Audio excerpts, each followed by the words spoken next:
mahasiswa, selamat bertemu kembali di dalam mata kuliah kewarganegaraan. Hari ini kita akan membahas tentang otonomi daerah.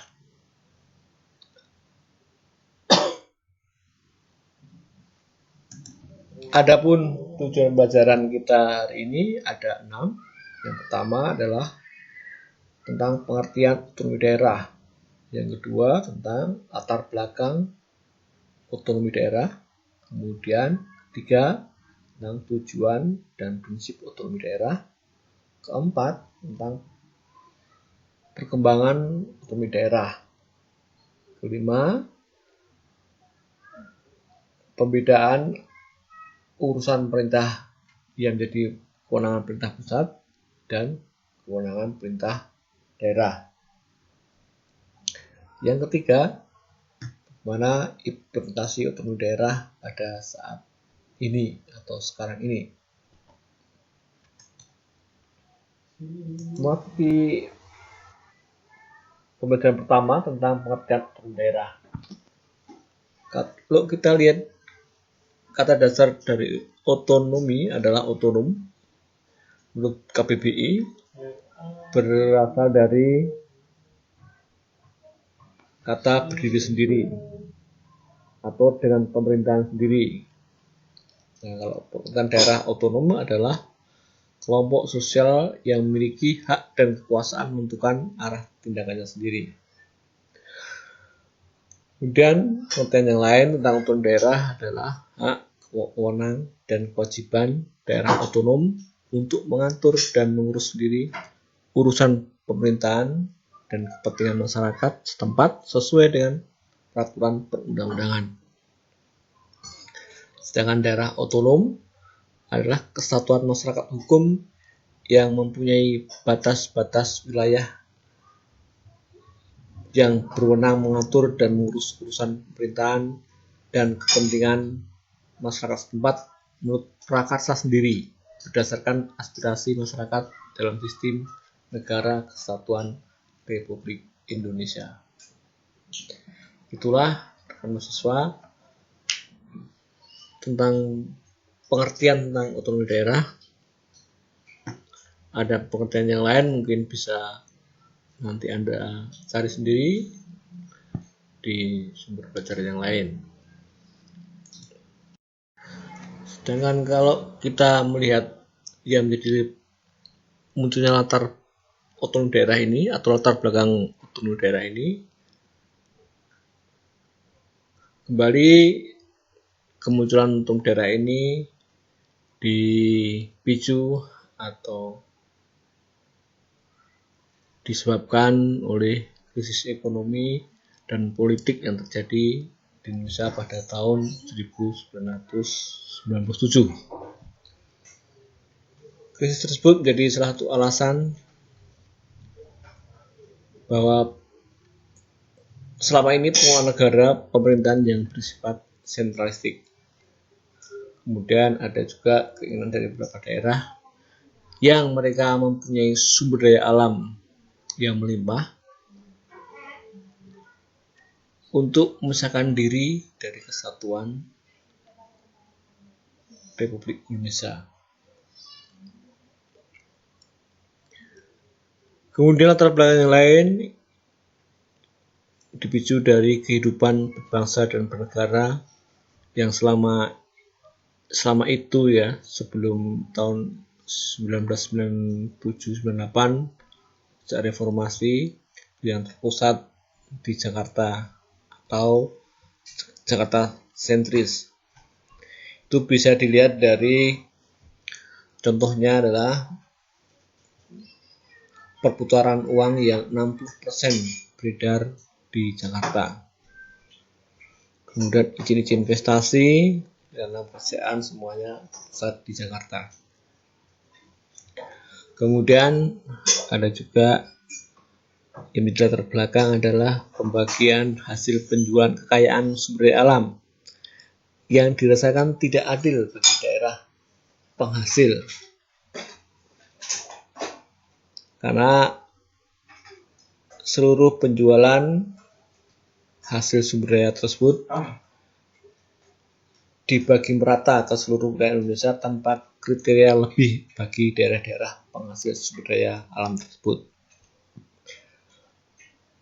Ketiga, seperti kesenjangan sosial dalam kesenjangan sosial dalam arti luas antara wilayah Jawa dan luar Jawa yang sangat timpang. Contohnya pada saat itu sebelum reformasi adalah kualitas bidang pendidikan dan kesehatan, infrastruktur, dan lain-lain yang sangat jauh perbedaannya atau kesenjangannya. Itu beberapa hal yang menjadi latar belakang munculnya otonomi daerah ini. Nah, sekarang kita bahas tentang tujuan dari otonomi daerah.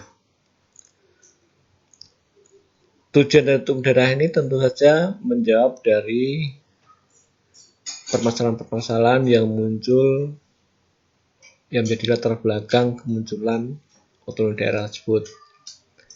Ini di dalam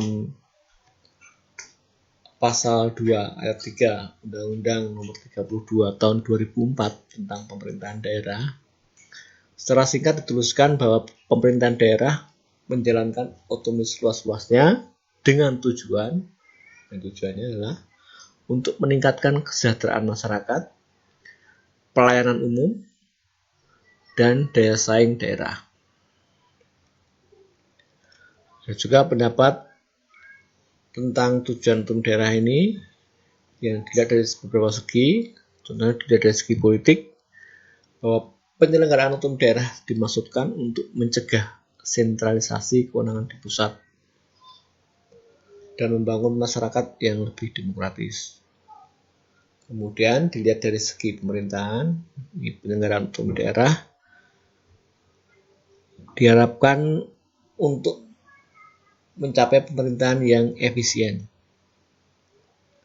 Dengan dilihat dari segi ekonomi, otonomi daerah ini diadakan agar masyarakat dapat turut berpartisipasi dalam pembangunan ekonomi di daerah masing-masing.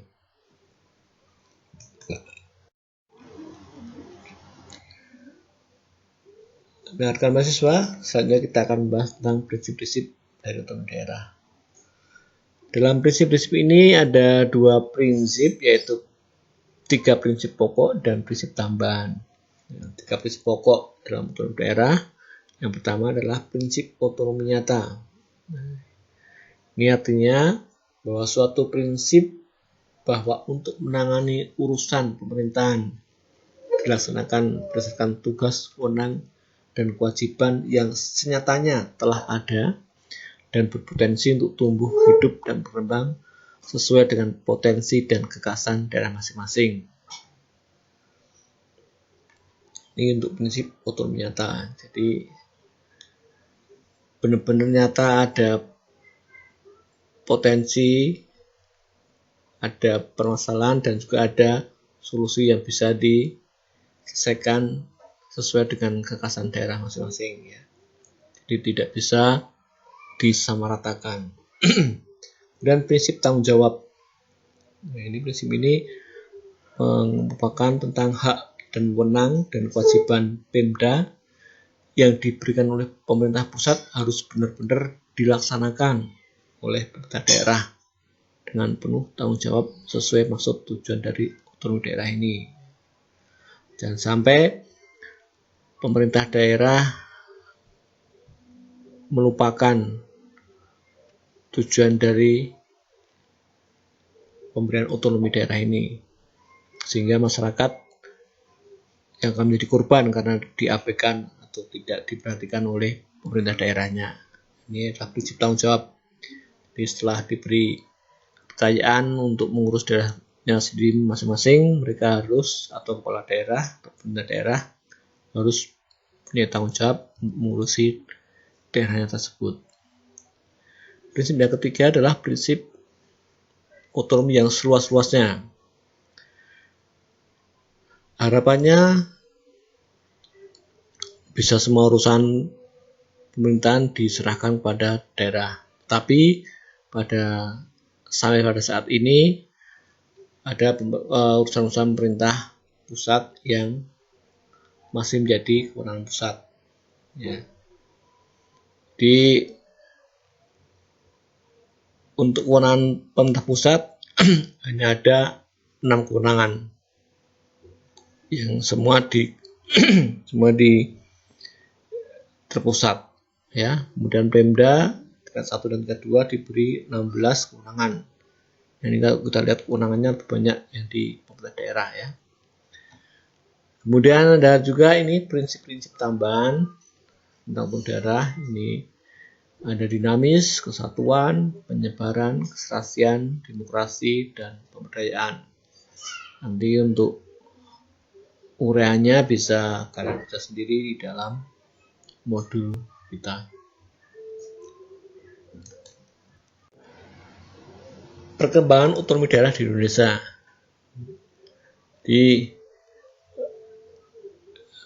Tentang pemerintah daerah ini sebenarnya sudah ada sejak tahun 1945, yaitu di dalam Undang-Undang Nomor 1 Tahun 1945 tentang pemerintah daerah. Di dalam Undang-Undang Dasar pun juga sudah ada sebelum diamandemen, tapi hanya menyebutkan tentang pemerintahan daerah. Ya. Kemudian ada Undang-Undang Nomor 22 Tahun 1948 tentang susunan pemerintah daerah yang demokratis. Kemudian Undang-Undang Nomor 1 Tahun 1957 tentang pemerintahan daerah yang berlaku menyeluruh dan bersifat seragam. Keempat, Undang-Undang Nomor 18 Tahun 1965 tentang pemerintah daerah yang menganut otonomi yang seluas-luasnya. Kelima, Undang-Undang Nomor 5 Tahun 1974 tentang pokok-pokok pemerintahan penyelenggaraan pemerintahan pusat di daerah. 6. Tentang Undang-Undang Nomor 22 Tahun 1999 tentang otonomi daerah. Ketujuh, Undang-Undang Nomor 25 Tahun 1999 tentang perimbangan keuangan pusat daerah. 8. Undang-Undang Nomor 32 Tahun 2004 tentang pemerintah daerah. Yang ketiga, Undang-Undang Nomor 33 Tahun 2004 tentang perimbangan keuangan antar pemerintah pusat dan daerah. Itu perkembangan otonomi daerah di Indonesia di dalam undang-undang. Soalnya di dalam Undang-Undang Dasar sendiri pun sebenarnya sudah ada. Jadi sejak adanya reformasi tahun 1999, Undang-Undang Dasar telah diamandemen di dalam amandemen kedua tentang otonomi daerah. Ya, ada di dalam pasal, kalau tidak salah pasal 18. Nanti bisa dilihat lagi. Nah, ini pembagian urusan pemerintahan yang tadi sempat disinggung dalam otonomi yang seluas-luasnya. Masih ada beberapa yang tidak bisa diberikan kewenangannya kepada daerah. Nah, ini kita akan melihat ini urusan pemerintah pusat dan urusan pemerintah daerah. Beberapa yang tidak bisa diberikan ke daerah dan tak menjadi urusan pemerintah pusat adalah pertama tentang politik luar negeri, kedua tentang pertahanan, ketiga tentang keamanan, keempat tentang justisi atau badan peradilan ya, kemudian kelima tentang moneter dan fiskal nasional, dan keenam adalah tentang urusan agama. Jadi 6 urusan ini tak menjadi urusan pemerintahan pusat. Kemudian kewenangan yang diberikan pemerintah kepada pemerintah daerah, ini saya sebutkan beberapa contoh saja, nanti yang lain bisa diteruskan di dalam modul, seperti perencanaan dan pengendalian pembangunan. Nah, ini perencanaan pembangunan adalah pembangunan daerah masing-masing ya. Kemudian perencanaan dan pemanfaatan dan penguasaan tata ruang. Kemudian penyelenggaraan ketertiban umum dan ketentraman masyarakat, kemudian penyediaan sarana dan prasarana umum, kemudian penanganan di bidang kesehatan, dan penyelenggaraan pendidikan dan alokasi sumber daya manusia potensial, dan penanggulangan masalah sosial lintas kabupaten atau kota, dan seterusnya. Nah, kalau kita lihat bahwa kewenangan-kewenangan tersebut bisa dilakukan oleh pemerintah daerah dan disesuaikan dengan kondisi daerah masing-masing. Jadi tidak bisa disamaratakan antar daerah. Nah, itulah apa perlunya otonomi daerah yang seluas-luasnya untuk kepentingan daerah dan masyarakatnya.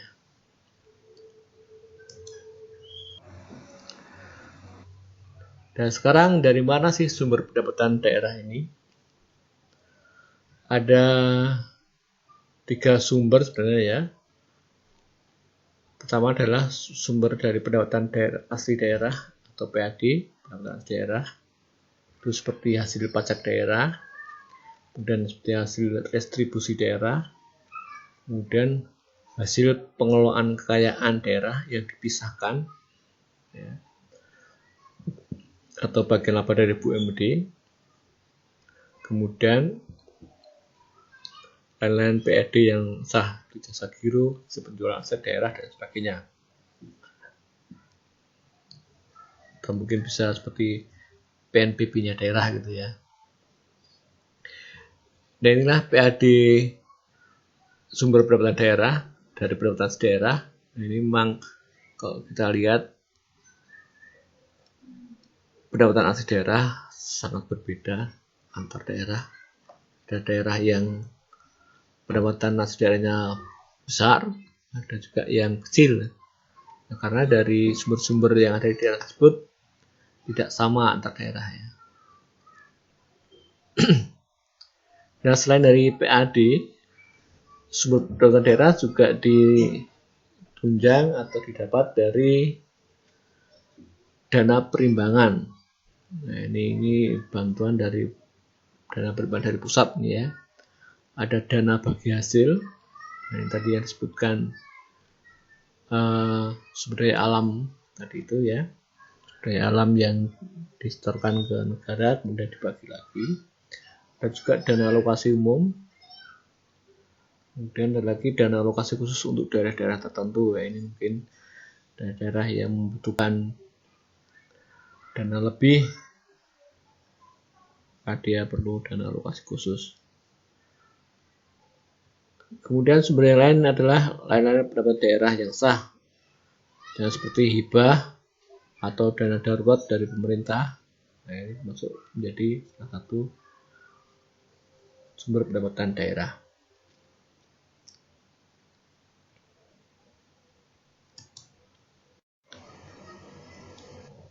Nah, sekarang kita lihat bagaimana implementasi otonomi daerah ini. Kita lihat implementasi otonomi daerah ditinjau dari pemerintahan pusat dan juga ditinjau dari pemerintah daerah. Implementasi otonomi daerah ditinjau dari pemerintah pusat ini yang terjadi adalah misalnya pembubaran kantor-kantor wilayah departemen serta kantor vertikal bawahnya yang tidak termasuk dalam 6 urusan pemerintahan pusat tadi ya.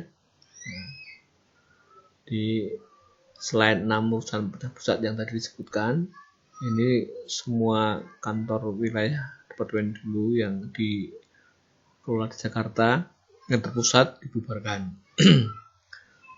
Kemudian pemerintah pusat juga memberikan dana perimbangan ya, dana perimbangan yang seperti kita sebut tadi di sumber dana pemerintah tadi ada dana perimbangan. Kemudian juga pemerintah melakukan pembinaan dan pengawasan. Nah, ini tetap saja ya, pemerintah pusat melakukan pembinaan dan pengawasan kepada pemerintah daerah ini. Jadi kalau gubernur itu tetap harus di bawah koordinasi Kementerian Dalam Negeri ya, untuk pembinaan dan pengawasan dilakukan. Implementasi otonomi daerah dilihat dari sisi pemerintah daerah. Ini pemerintah daerah karena tadi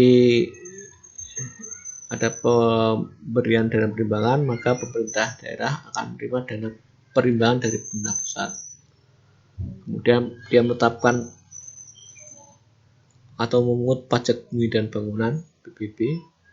Ini PBB ini dulu dikelola oleh pemerintah pusat, oleh Dirjen Pajak, tapi sejak reformasi diserahkan pada daerah. Kemudian memungut pajak-pajak daerah lainnya, kemudian memilih pemimpin sendiri. Ya, sekarang ada yang namanya pilkada, itu pemimpin sendiri. Kemudian mengelola aparatur daerahnya sendiri, kemudian mengelola kekayaan daerah sendiri, dan meningkatkan daya saing daerah masing-masing, dan lain-lain. Inilah implementasi otonomi daerah baik di pusat maupun di daerah.